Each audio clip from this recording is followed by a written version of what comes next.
Who's hosting? Hey, everybody, we're the Film Pigs, and we just saw a great movie. Todd, Robert Anderson, what did we see? The amazingly mediocre Spider-Man. And Stephen Falk, what was this movie about? About the ultimate insulting of our intelligence.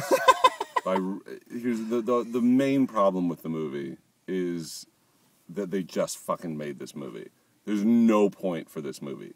Technology hasn't changed that much since the Raimi original. I thought the acting was better overall, but beyond that, there was fucking no point. There was no point. It was fucking boring. No point to make this movie. Yeah, because it was like a reboot of They just made this movie. But the reboot was exactly like their original movie. It was still using the fucking Alvin Singer script. Well, the plot's a was little fucking bit credited. The plot's a little bit different. Yeah, Leary was a cop.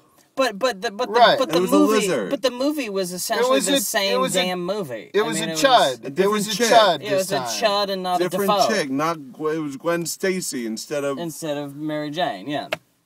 Yeah, It was just boring, though. It was just a boring movie. It was an exercise in corporate filmmaking. And because I was dozing through it a lot, but did I fever dream see Thomas Howell? Or No, see Thomas Howell was in it. That was one of the moments of the movie that bothered me the most because there's the sequence where the lizard guy, the chud, or maybe he's the alien resurrection baby, whatever he was. He hucks a bunch of cars off the bridge, you know, and Spider-Man catches him with his mechs, because he doesn't have the ones that come out of his wrist. Yeah, they went back to the mechanical web shoot, like the actual comic book. The mechanical. So he catches the cars, and they hangs the cars off the bridge, so they're hanging, and he saves C. Thomas Howell's kid, but then he leaves all the other cars hanging.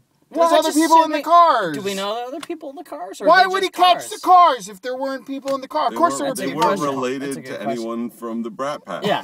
And they weren't C. Thomas Howell's spawn. They weren't Soul Man's kid. And none of them were related to people who could operate cranes. Hey, Rodriguez, you're going to get some overtime.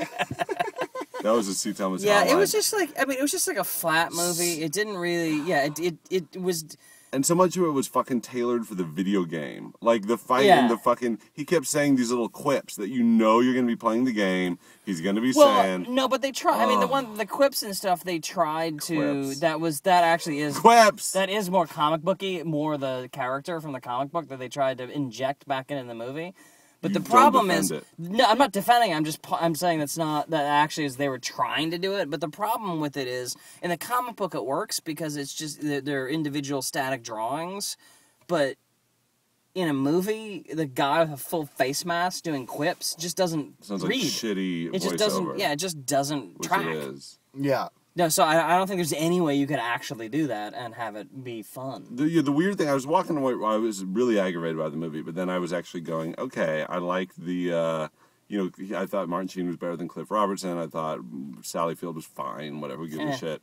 I thought Emma Stone was much better than Nipples, what's her name? I really liked Andrew Nipples McGee. I really liked Andrew Garfield. Reef Iveson was fine, like, as the lizard guy, whatever. But...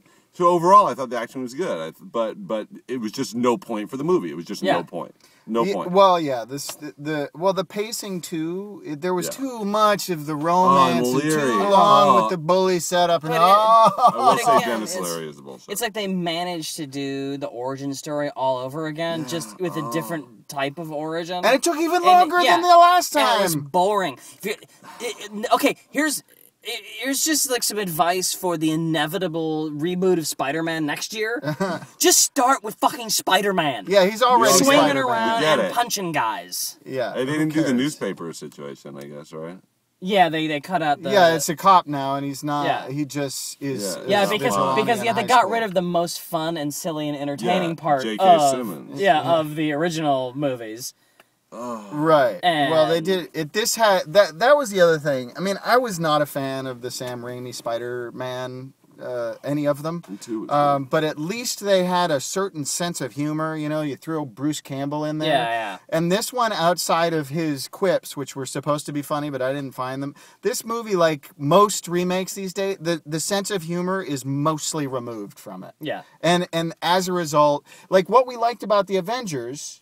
that we didn't necessarily care for in Iron Man. Like, it was a funny movie and didn't take itself seriously. Yeah. This movie clearly thought it was awesome and took itself way too seriously. I gotta say, there really weren't many good set pieces either. No, the action sequences were not they were particularly flat. Well, they were interesting. flat. Well, and it's just like, it's one more fucking CGI movie where the climax all takes place around tall buildings. Just come down off the building, superheroes. Can we, like, do something on the ground? Do something different? It's always in the top of a fucking building. I'm sick of it. Spider-Man is boring. Sick of it. Boring. Sick of it. Sick of it. What have we seen lately? Todd? What have you seen anything lately? Lately I saw Looking for a Friend for the End of the World. It was very funny first act, and then basically take all the boring parts of Spider-Man, the romance stuff, and that's the last hour and 15 minutes. Of the movie. I don't like the last part. That was a sour disappointment. And then I saw Abraham Lincoln Vampire Hunter. And that was a movie that was took itself so immensely seriously that I kind of loved it. It crossed into camp land, guys. It really did. Awesome. Very silly. Steve Falk, what have you seen lately? I saw the best exotic marigold hotel. Bunch of English old people. It was alright. I saw Brave, which was Pixar. It was middling. It wasn't great. The middle Pixar. Middle Pixar low. is still, you got at least, I think it was middle low, but, it wasn't terrible. I'm green-grassing you right now, I'm sorry. That's alright. I'm sure I've seen a bunch of other shit. I'm just too irritated right now to think about them. Yeah, I don't know, Spider-Man. I think that's the frame. I think that's... I don't know. Are we done? That's it. I think that's it. Yeah, well, I mean, this is sort of a bittersweet vlog because Steve Falk he's moving to New York for at least 6 months. So we won't be all in a car together for quite some time. Isn't that how does that make you feel? I don't know. I mean, it's sad that we're not going to be vlogging, but I'm going to be in New York. I'll be in a cab. You're going to miss my Civic. I'll miss the Civic. We would have done like 2 or 3, and then I'll be back anyway. It's not a big deal. But I wanted to... I'm trying to create dramatic tension. Oh, sorry. Will the pigs ever come back? Tune in. Stay tuned for Spider-Man Reboot. And then we'll... green grass! Green grass! Green grass! All right, I'm turning this off.